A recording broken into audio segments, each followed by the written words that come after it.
দুপুরে হেভি খাওয়া দাওয়া হলো। খালু সাহেব অফিসে যাননি, সবাই মিলে একসঙ্গে খাওয়া। শুনলাম কয়েকদিন ধরেই তিনি অফিসে যাচ্ছেন না। তার যে শরীর খারাপ তাও না, তবে চোখে ভরসা হারানো দৃষ্টি। হরবার করে অকারণে কথা বলে যাচ্ছেন।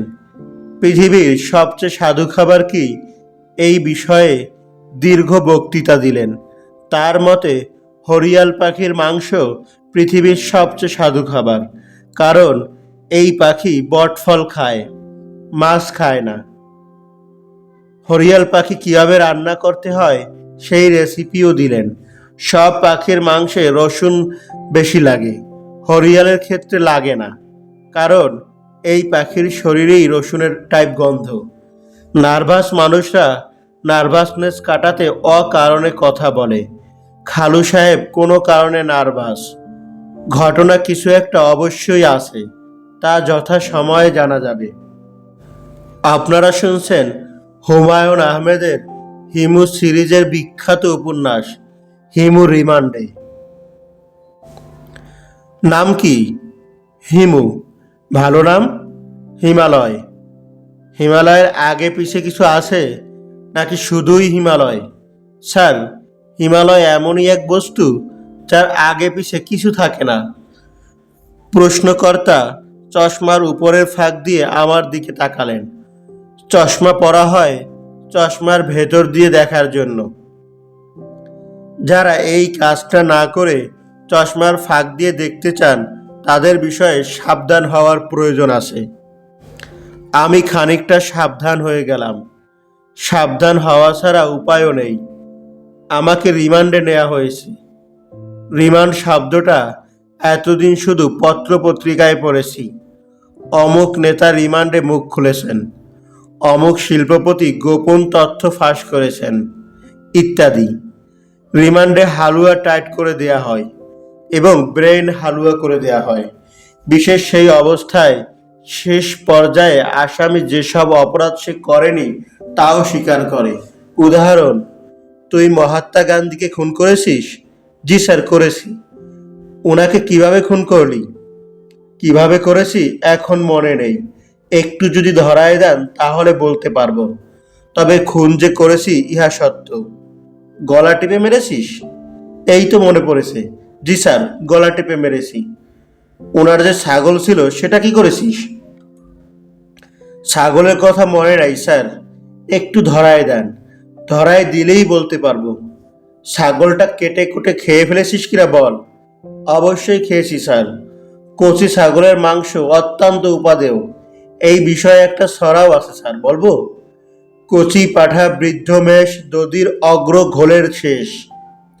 পাঠার জায়গায় হবে ছাগল। আমাকে যিনি প্রশ্ন করছেন তার চেহারা অমায়িক, প্রাইভেট কলেজের বাংলা স্যার টাইপ চেহারা, তবে কাপড় চোপড় দামি। হাফ শার্ট পরেছেন বলে হাতের ঘড়ি দেখা যাচ্ছে।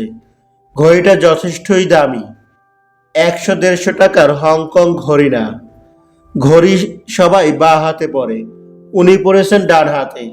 এই বিষয়টা বোঝা যাচ্ছে না। আমার জায়গায় মিসির আলি সাহেব থাকলে চট করে কারণ বের করে ফেলতেন।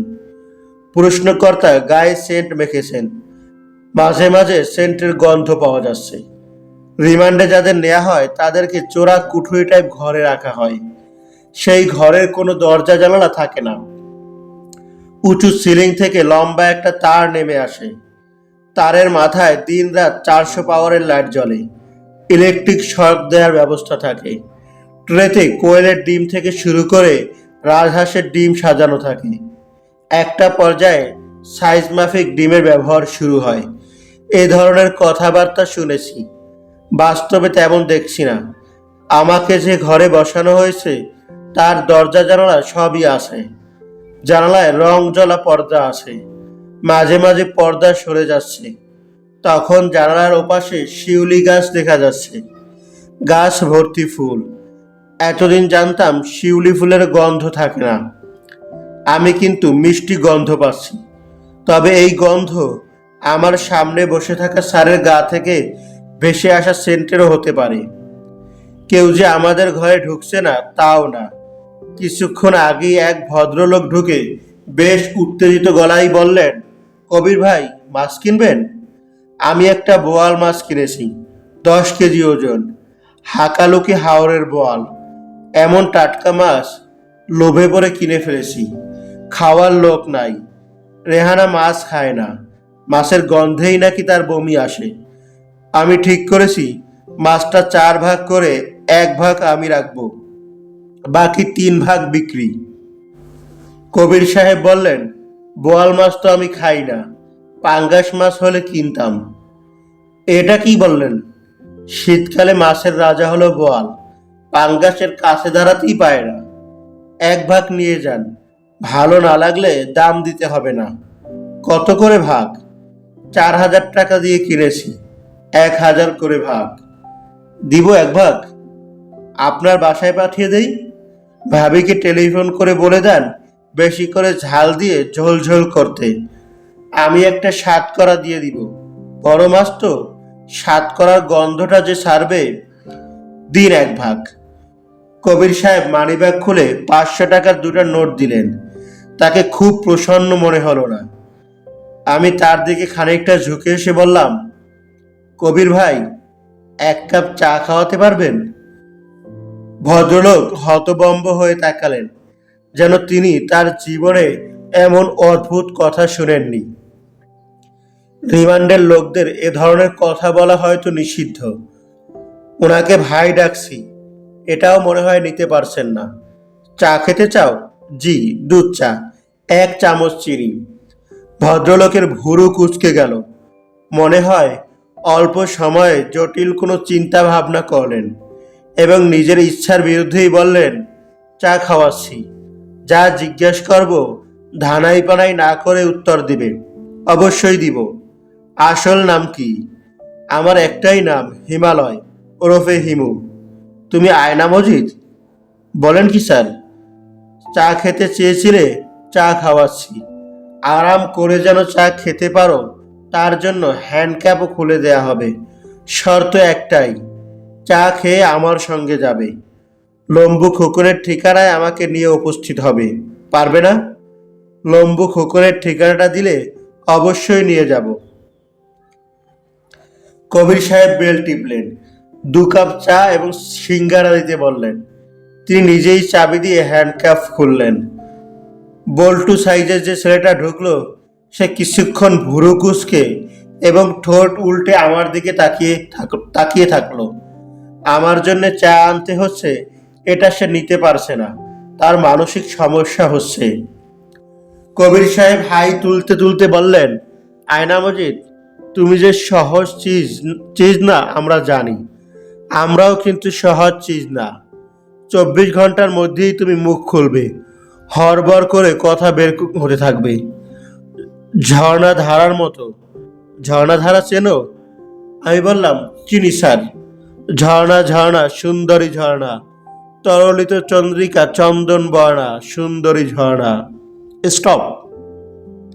চা চলে এসেছে, দুজনের জন্য এসেছে। রং দেখে মনে হচ্ছে চা ভালো হয়েছে। আমি চায়ে চুমুক দিলাম। চা যথেষ্টই ভালো। প্রথম চুমুক দেওয়ার পরই মনে হয় এই চা পরপর 2 কাপ খেতে পারলে ভালো হতো। আয়না মজিদ? জি স্যার। কবির সাহেব কৌতূহলী হয়ে তাকালেন। আয়না মজিদ ডাকতেই আমি সাড়া দিয়েছি। এটাই তার কৌতূহলের কারণ। তিনি হয়তো ভাবছেন ক্রিয়া খাঁচায় ঢুকে গেছে। তোমার শিষ্যরা কি সব দেশে আছে, নাকি 2-1জনকে ইন্ডিয়া পাচার করেছ? আমি কাউকে পাচার করি নাই। যারা গেছে নিজের ইচ্ছায় গিয়েছে। ইন্ডিয়া বেড়ানোর জন্য ভালো। তোমার বান্ধবী সুষমা কোথায়? কোথায় আমি জানি না স্যার, সত্যই জানি না। সুষমা নামে আমার যে বান্ধবী আছে এটাই জানি না। তবে আপনি যখন বলছেন তখন অবশ্যই বান্ধবী। স্যার, সে কি আমার প্রিয় বান্ধবী? কবির সাহেব তার চায়ের কাপে চুমুক দিয়ে মুখ বিকৃত করলেন। মনে হচ্ছে তার চাটা কুৎসিত হয়েছে। একই লটে বানানো 2 কাপ চায়ের একটা এত ভালো, আরেকটা জঘন্য হবার কারণ দেখছি না। কবির সাহেব চায়ের কাপ নামিয়ে শীতল গলায় বললেন, তুমি ধানাই পানাই শুরু করেছো। ডলা ছাড়া মুখ খুলবে না, বুঝতে পারছি। ডলা এখন দেব না, সন্ধ্যা পর্যন্ত অপেক্ষা করব। দুপুরে লাঞ্চ কি দেয়া হবে? প্রশ্ন শুনে কবির সাহেব মনে হলো ধাক্কার মতো খেলেন। ডলা সন্ধ্যাবেলা শুরু হবার কথা। তার মুখের কঠিন ভঙ্গি দেখে ক্ষীণ সন্দেহ হচ্ছে ডলার টাইম এগিয়ে আসবে। কবির সাহেব দাঁত কিরমির করে বললেন, লাঞ্চে বিশেষ কোনো ফরমাস আছে? মোগলাই খানা কিংবা চাইনিজ? আমি বললাম, যে বোয়াল মাছটা আজ দুপুরে ভাবি রান্না করবেন তার একটা পিস খেতে ইচ্ছা করছে। সাত করা দিয়ে মাংস খেয়েছি, বোয়াল খাইনি। আমার স্পর্ধা দেখে কবির সাহেব হতভম্ব হয়ে গেলেন। কোনো কথা না বলে চায়ে পরপর 3বার চুমুক দিলেন। প্রতিবারই মুখ বিকৃত করলেন।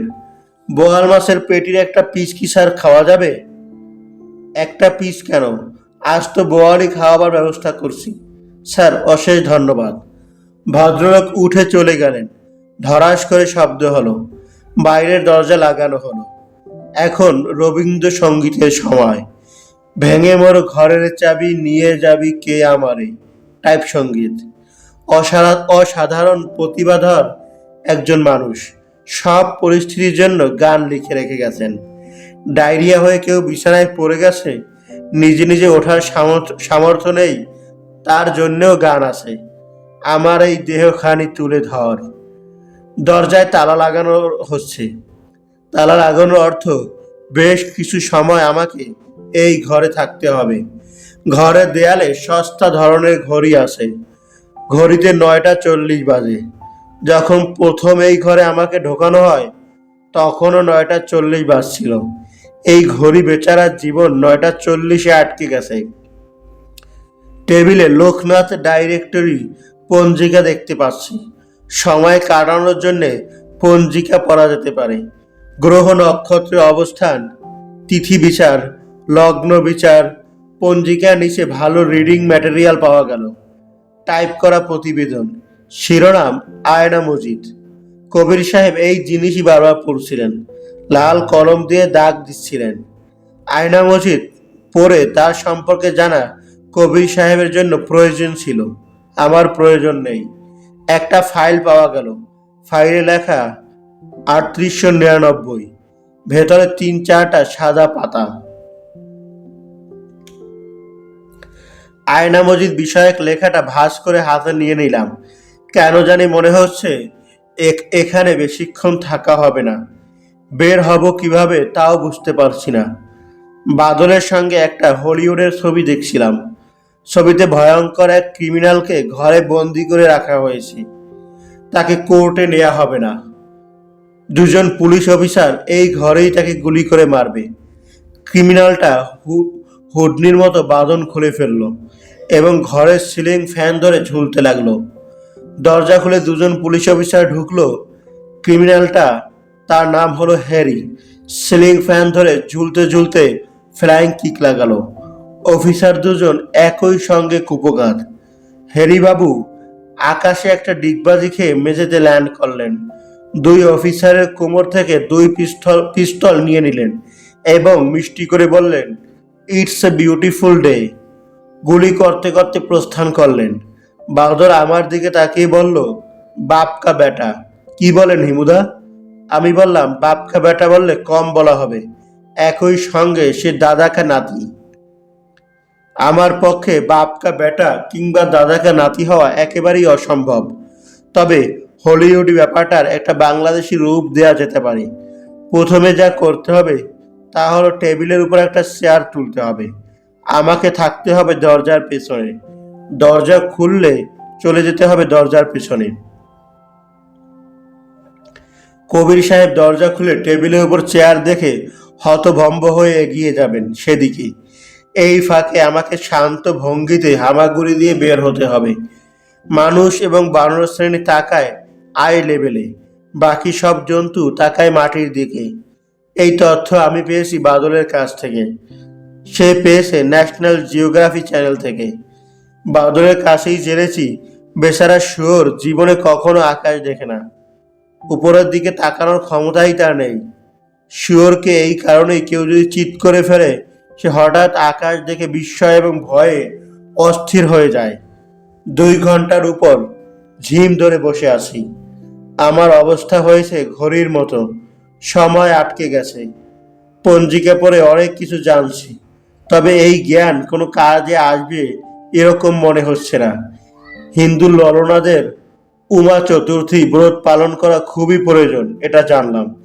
এই ব্রত পালন করতে হবে জ্যৈষ্ঠ মাসের শুক্লা চতুর্থীতে, কারণ এই দিনে সতী উমার জন্ম হয়। জ্যৈষ্ঠ জ্যৈষ্ঠ শুল্ক চতুর্থান্তু জাতা পূর্বা ঝুমা সতী তস্মাৎ সা তপ্র সৎপূজ্যা স্ত্রীটি সৌভাগ্যদায়িনী। পঞ্জিকা পড়ে সময় কাটানো ভালো বুদ্ধি বলে মনে হচ্ছে না, বিরক্ত লাগছে। বিরক্তি কাটানোর জন্যই টেবিলে চেয়ার তুললাম। প্রথমে একটা চেয়ার, তার উপর দ্বিতীয় চেয়ার।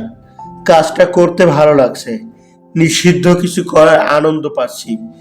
এখান থেকে বের হওয়া সহজ কাজ বলেই মনে হচ্ছে। পুলিশ একটা ভুল করেছে, ঘরে ঢুকিয়ে হাত করা খুলে দিয়েছে। কেউ যে এই অবস্থা থেকে পালাবার চিন্তা করতে পারে, এটাও তাদের মাথায় নেই। থানার ভেতর পুলিশরা বেশ রিল্যাক্সড অবস্থায় থাকে। তারা চিন্তাও করে না এখানে অপরাধমূলক কোনো কর্মকাণ্ড হতে পারে। আমেরিকার বিখ্যাত খুনি এডগার ইলেকট্রিক চেয়ারে বসার আগে ক্রিমিনাল ভাই ব্রাদারদের উদ্দেশ্যে বলে গিয়েছিল, নিখুঁত অপরাধ করতে হয় হালকা মেজাজে, সম্পূর্ণ টেনশন মুক্ত অবস্থায়। একটা দেশলাই জ্বালানোতেও কিছু টেনশন কাজ করে। বারুদ ছিটকে পড়বে কিনা, একবারে আগুন ধরবে কিনা, অপরাধ করবার সময় সেই টেনশন থাকলেও চলবে না। গুলি কখনো দূর থেকে করবে না, দূর থেকে গুলি করা মানেই টেনশন। গুলি লক্ষ্যভেদ করবে কিনা করবে তার টেনশন। এত ঝামেলার দরকার কি? বন্দুকের নল পেটে লাগিয়ে গুলি করো। একটা টিপস দিচ্ছি, বুকে গুলি করবে না, পাঁজরে হাড় যথেষ্ট শক্ত, বেঁচে যাওয়ার সম্ভাবনা থাকে। আমি এডগার সাহেবের মতো টেনশন মুক্ত হবার চেষ্টা করলাম। প্রথম চেষ্টাতেই সফলতা। সম্পূর্ণ টেনশন মুক্ত অবস্থায় আমি দরজার পেছনে দাঁড়ানো, অপেক্ষার সামান্য টেনশন ছাড়া। তখন আর আমার কোনো টেনশন নেই। আয়না মজিদ সাহেবের তথ্যাবলী সঙ্গে নিয়ে নিছি। বের হতে পারলে বিছানায় শুয়ে আরাম করে পড়া যাবে। মহাপুরুষদের শিক্ষামূলক জীবনী পড়ার আনন্দ নেই, আনন্দ ক্রিমিনালদের রঙিন জীবনীতে। মহাপুরুষরা কখনো ভুল করেছেন এমন পাওয়া যায় না। তাদের সমস্ত কাজকর্মই ডিস্টিল ওয়াটারের মতো শুদ্ধ এবং স্বাদহীন। তালা খোলার শব্দ হচ্ছে। আমি হামাগুড়ি পজিশনে চলে এলাম। তালা খোলার পরপর আমি যদি হামাগুড়ি দিয়ে কবির সাহেবের দিকে এগিয়ে গিয়ে বলি, হালুম, এতেও কিন্তু ভদ্রলোক লাফ দিয়ে উঠে ভীত গলায় বলবেন, এটা কি? কোনটা করব বুঝতে পারছি না। পালিয়ে যাওয়ার চেষ্টা নাকি হালুম গর্জন? সিদ্ধান্তে পৌঁছার আগেই দরজা খুলে গেল। কবির সাহেব টেবিলের উপর ডাবল চেয়ার দেখে এসব কি বলে সেদিকে ছুটে গেলেন। আমি হামাগুড়ি দিয়ে দরজার বাইরে চলে এলাম। করিডোরে কেউ নেই। আমি পাঞ্জাবি ঝাড়তে ঝাড়তে উঠে দাঁড়ালাম এবং অতি অল্প সময়েই পগার পার। প্রিয় পাঠক, পগার পার জিনিসটা কি? পগা নামক নদীর পার নাকি পগা নামক বিশিষ্ট কোনো ব্যক্তির পার? তাই বা কেমন করে হয়? ব্যক্তি তো সারি না যে তার পার থাকবে। ক্রিমিনোলজিতে বলে একজন ক্রিমিনাল অবশ্যই তার ক্রাইমের জায়গাটা দেখতে যাবে। শুধু একবার যে যাবে তা না, একাধিকবার যাবে। আমার পক্ষে ক্রাইমের জায়গা দেখতে যাওয়া মানে থানায় যাওয়া, এটা সম্ভব না। তবে ওসি সাহেবকে টেলিফোন করা সম্ভব।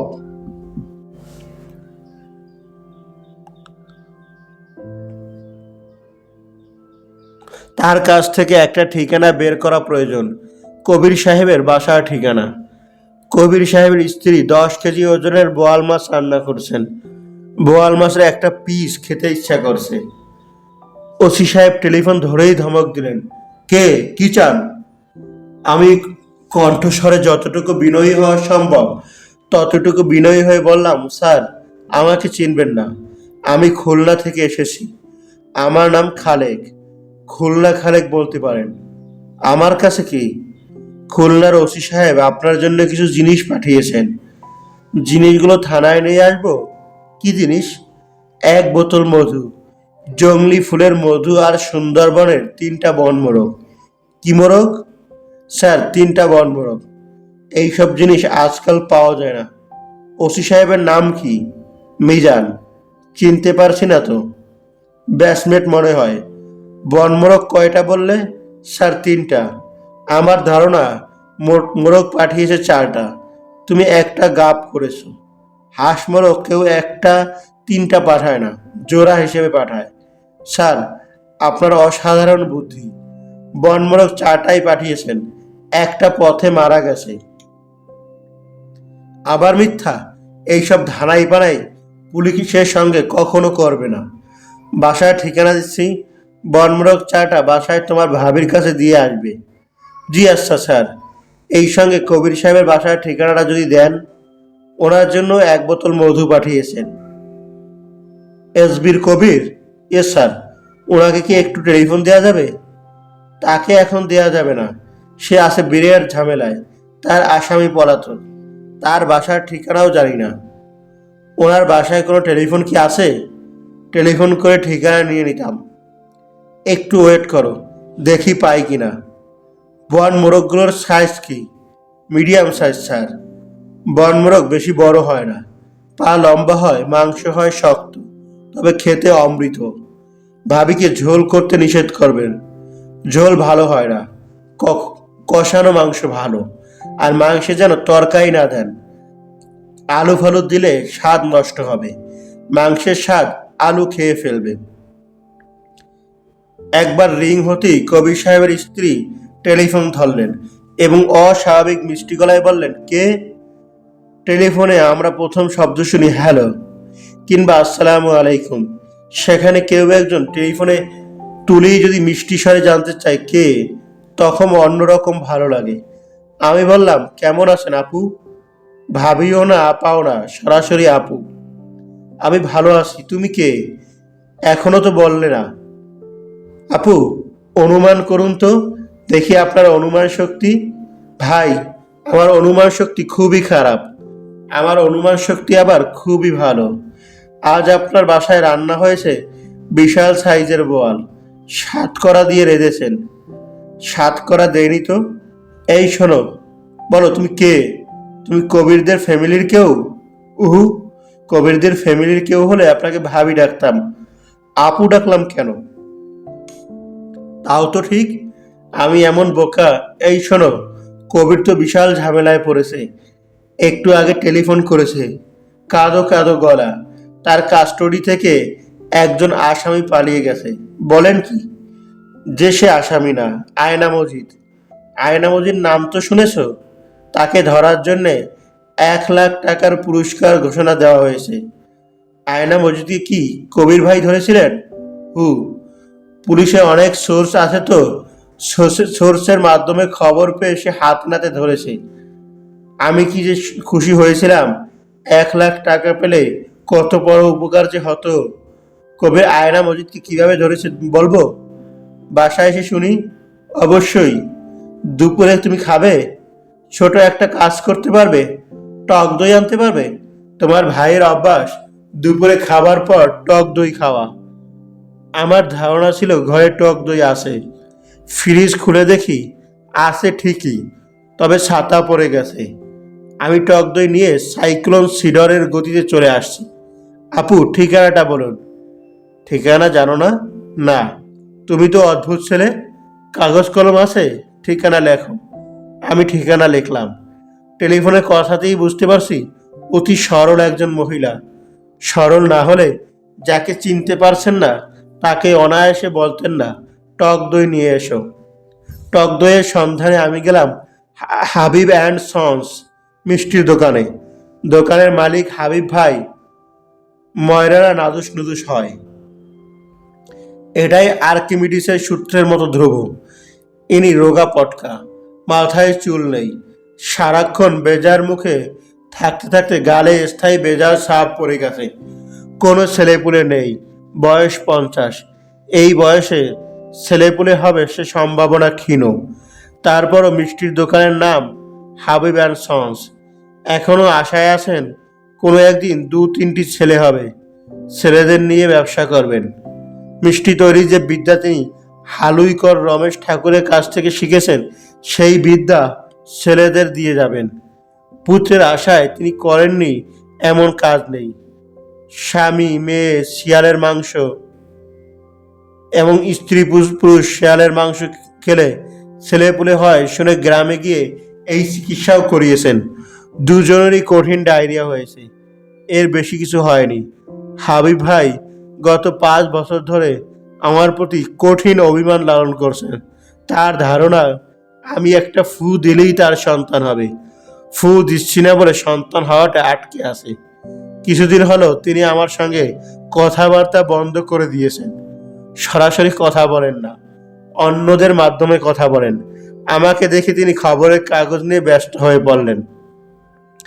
এক কর্মচারীকে বললেন, মঞ্জু, কাস্টমার আসছে, চোখে দেখো না।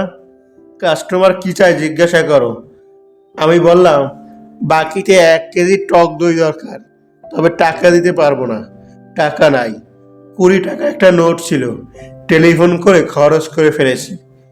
হাবিব ভাই খবরের কাগজ থেকে চোখ না তুলে বললেন, আমাকে বাকি শেখায়।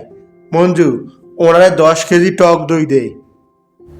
আমি বললাম, 10 কেজি টক দই দিয়ে কি করব? হাবিব ভাই বললেন, মঞ্জু, ওনারে বল উনি যা ইচ্ছা করবেন, টক দই দিয়ে গোসল করবেন, সেটা তার ব্যাপার। আমার দই দেওয়ার কথা, দই দিলাম। ওনার ফু দেওয়ার কথা, দিলে দিবেন, না দিলে নাই।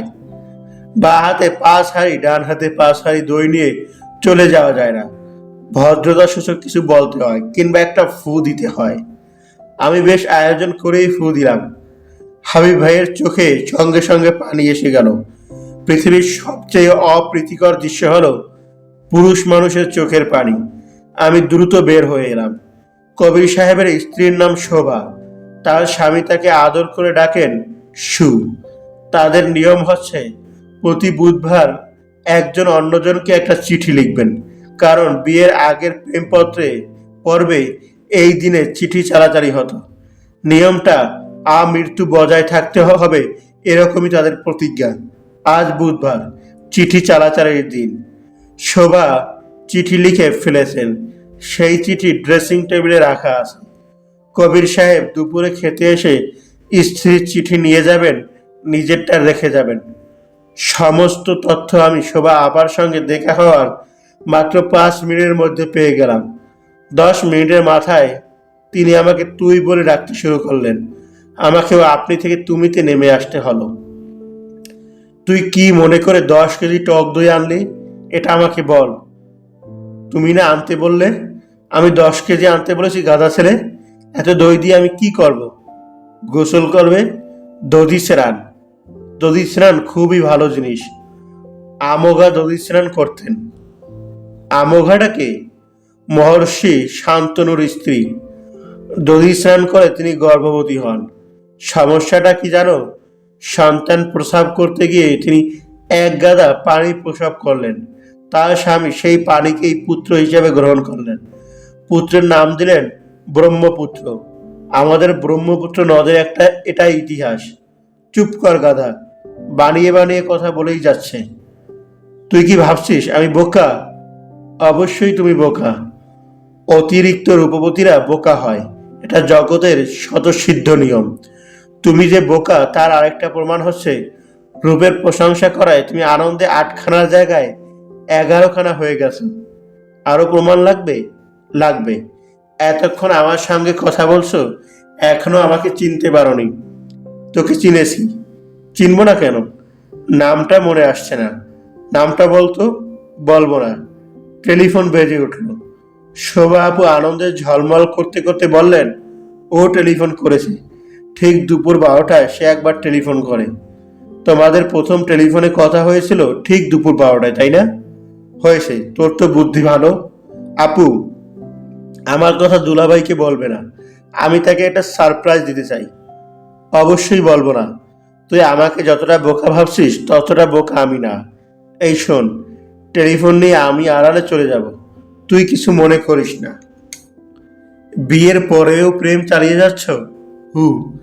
শোভা আপুর টেলিফোন কথোপকথন দীর্ঘস্থায়ী হলো না। তিনি মুখ অন্ধকার করে আমার কাছে ফিরে এলেন, প্রায় কাঁদো কাঁদো গলায় বললেন, তোর দুলাভাই তো বিরাট বিপদে আছে। কেন?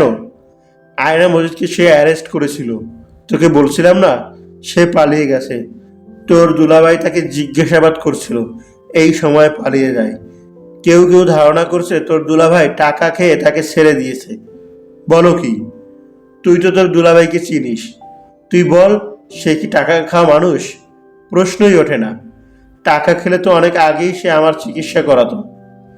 আপা, তুমি এখন কাঁদতে শুরু করবে নাকি? অবশ্যই কাঁদবো। তোর দুলাভাইকে ওরা সাসপেন্ড করেছে, তদন্ত কমিটিও নাকি হচ্ছে। সে বলেছে দুপুরে খেতে আসতে পারবে না। তোমাকে যে চিঠি লেখার কথা সেটা কি লিখেছে?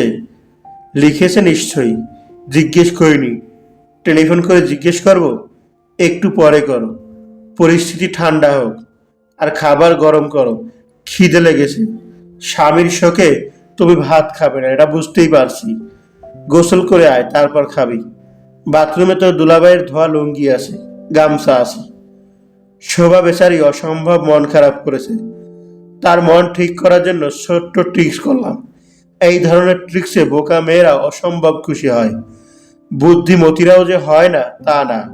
আমি মুখ কাচুমাচু করে বললাম, আপু, খুব লোভ হচ্ছে। তুমি দুলাভাইকে চিঠিতে কি লিখেছো সেটা পড়তে পড়তে দেবে? থাপ্পড় খাবি। আপুর মুখে এখন আনন্দ। বিয়ের এতদিন পরেও কি ভালোবাসি করছো জানতে ইচ্ছা করছে। চিঠি একটা ব্যক্তিগত ব্যাপার, তোকে পড়তে দেবো কেন? চিঠি পড়তে না যায় কিন্তু আমি ভাত খাবো না। তুই কিন্তু আমাকে রাগিয়ে দিচ্ছিস। আপুর চোখে রাগের চিহ্নও নেই, তিনি আনন্দে ঝলমল করছেন।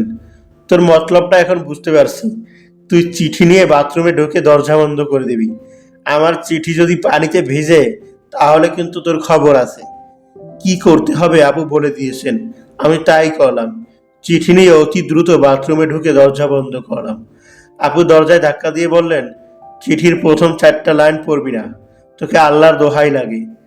প্রথম 4 লাইনে কি আছে? যাই থাকুক, তুই কিন্তু পড়বি না। আমি তো পড়ে ফেলেছি। তোমার চিঠির মূল হচ্ছে প্রথম 4 লাইন। প্রথম 4 লাইনে লেখা, এই যে বাবু, বাবু সাহেব, গুড গুড মুট মুট ট্যাং ট্যাং, শোনো তুমি কিন্তু ব্যাং, করো খ্যাং খ্যাং। আমি রাগ করেছি। এত ছোট চিঠি কেন লেখো? আমি কি বাচ্চা মেয়ে? 7 দিন পর একটা চিঠি, ইকিমিকি পিকি লেক্কা পেক্কা।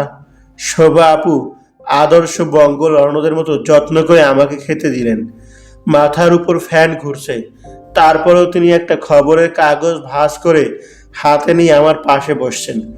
খবরের কাগজ দিয়ে গরম ভাতে হাওয়া দিচ্ছেন। আমি বললাম, শোভা আপু, টেলিভিশনে তো খবর দিচ্ছে, ঘন্টায় ঘন্টায় খবর প্রচার হয়, তারপরেও খবরের কাগজ টিকে থাকবে কেন বলো তো? জানি না কেন, একটাই কারণ, খবরের কাগজ দিয়ে বাতাস দেওয়া যায়, টেলিভিশন দিয়ে বাতাস দেওয়া যায় না। শোভা আপু সামান্য রসিকতাতেই হাসতে হাসতে চেয়ার থেকে পড়ে যাবার উপক্রম করলেন। অতি কষ্টে হাসি থামিয়ে বললেন, তুই এত দুষ্টু কেন? আমি বললাম, তুমিও তো দুষ্টু। প্রেমের চিঠিতে লিখছো গুড গুড মুট মুট ট্যাং ট্যাং। তোমার সব চিঠির শুরুই কি এরকম? হু, বাবু সাহেবের সঙ্গে ফাজলামি করি। ফাজলামি করলেও ও রেগে যায়। ওকে রাগাতে ভালো লাগলে তোতলামি শুরু হয়। তখন আমাকে শোভা ডাকতে পারে না, আমাকে ডাকে শো শো শো। আমি আরো রাগাবার জন্য বলি, কো কো কো। শোভা আপু আবার হাসতে শুরু করছেন। এবার হাসির পাওয়ার আগের বারের চেয়েও বেশি। মনে হচ্ছে চেয়ার থেকে পড়ে একটা দুর্ঘটনাই ঘটাবেন। আমি বললাম, আমার খাওয়া শেষ পর্যায়ে, তুমি দুলাভাইকে টেলিফোন ধরে দাও। তার সঙ্গে কথা বলে তাকে রাগিয়ে দিয়ে আমি বিদায় হব। এখন চলে যাবি কেন? পান এনে দিচ্ছি, পান খেয়ে ঘুম দে। তোর দুলাভাইয়ের সঙ্গে কথা বলে তারপর যাবি। শোভা আপু, দুলাভাইয়ের সঙ্গে আরেকদিন দেখা করবো, তবে তোমার সঙ্গে সবসময় টেলিফোনে যোগাযোগ থাকবে। আমার হাতে টেলিফোন, ওপাশে কবির সাহেব। আমি বললাম, কে দুলা ভাই? গুড গুড, মুট মুট, ট্যাং ট্যাং। কবির সাহেব হতভম্ব গলায় বললেন, হু আর ইউ? কে? শোভা আপুর চিঠিটা কি লিখেছেন? আজ বুধবার, চিঠি দিবস। গলা শুনে তিনি চিনতে পারছেন না। আমি আয়না মজিদ। বলেছিলাম না দুপুরে বোয়াল মাছের এক টুকরো খেতে চাই। আপনার বাসায় এসে খেয়েছি, রান্না ভালো হয়নি। শোভা আপুর রান্নার হাত জঘন্য। বোয়াল মাছের আষ্টে গন্ধ একেবারেই যায়নি। কবির সাহেব আবার বললেন, হু আর ইউ? বললাম না আয়না মজিদ। ঘটাং করে শব্দ হলো। তিনি টেলিফোন রেখে দিয়েছেন। তার ভবিষ্যৎ কর্মকাণ্ড চোখের সামনে স্পষ্ট দেখছি। তিনি চাচ্ছেন উড়াল দিয়ে নিজের বাড়িতে চলে আসতে। সেটা সম্ভব না হওয়ায় লাফ দিয়ে জিপে উঠেছেন। ড্রাইভারকে বলছেন, তাড়াতাড়ি চালাও, তাড়াতাড়ি। বারবার ঘড়ি দেখছেন। ঘাম হচ্ছে, ঘামে শার্ট ভিজে উঠেছে। তার হার্টের সমস্যা থাকলে টেনশনে ছোটখাটো স্ট্রোকের মতো হয়ে যাবার কথা। আমি পান মুখে দিয়ে শোভা আপুর কাছ থেকে বিদায় নিলাম। বিদায়ের আগে বললাম, আপু, তুমি এতক্ষণে আমার নামটা মনে করতে পারে না। দুঃখ নিয়ে বিদায় নিচ্ছি। তুই তোর নামের প্রথম অক্ষরটা বল, তাহলেই মনে পড়বে। নামের প্রথম অক্ষর হি। হি দিয়ে কোনো নাম শুরু হয়? কেন আমার সঙ্গে ফাজলামি করছিস? হি দিয়ে নাম হয় না, হি দিয়ে হয় হিসাব। তোর নাম কি হিসাব? হ্যাঁ, আমার নাম হিসাব। তোর নাম হিসাব হলে আমার নাম নিকাশ। আমরা দুই ভাই বোন মিলে হিসাব নিকাশ। শোভা আপু আমাকে গেট পর্যন্ত এগিয়ে দিলেন। তার চোখ ছলছল করছে। আমি মনে মনে বললাম, you are the sister never had. নিচু হয়ে শোভা আপুর পা স্পর্শ করলাম।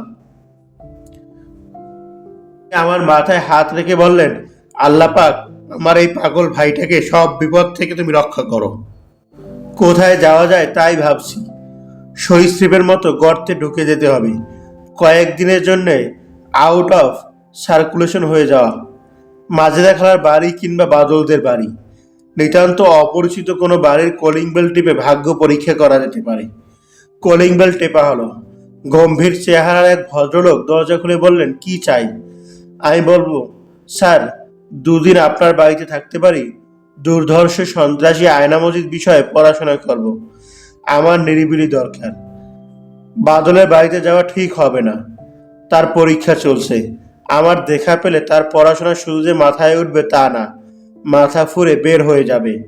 তার চেয়ে বড় কথা, বাদলের বাবা আমার খালু সাহেব আমাকে কঠিন এক চিঠি পাঠিয়েছেন।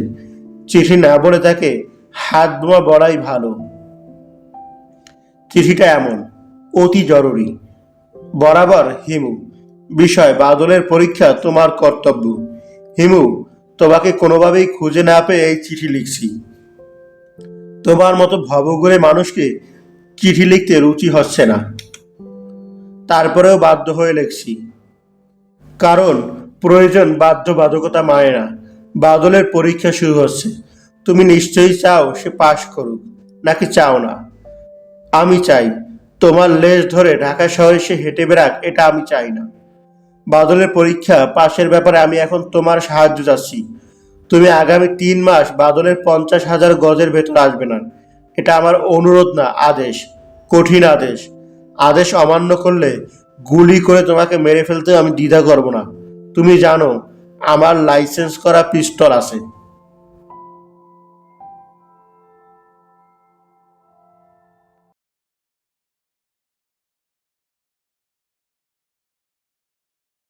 গল্পটি ভালো লাগলে লাইক, শেয়ার এবং সাবস্ক্রাইব করে আমাদের সাথেই থাকুন। ধন্যবাদ।